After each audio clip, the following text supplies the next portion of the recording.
actually really cool. And finally, the last one I'll ask before we dive into this is, how many of you actually saw part 1 of this series? This one will actually help with the talk more than anything, because it'll really get us on the same page.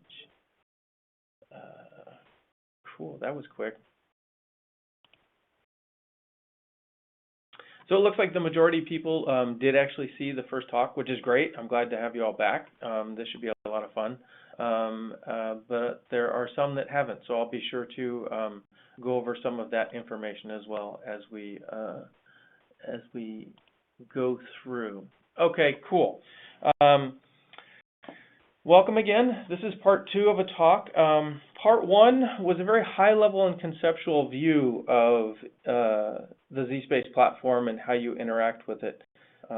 The second part that we're going to do is all about the SDK and programming. So there's going to be lots of code examples and lots of wonderful syntactical things to view as you watch this webinar.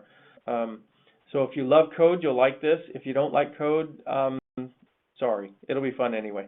All the examples that you're going to see in this webinar are OpenGL based. We do support DirectX in our upcoming release, but it was a little bit easier to sort of conceptualize them and put them together in OpenGL from that perspective. So all of these are OpenGL based.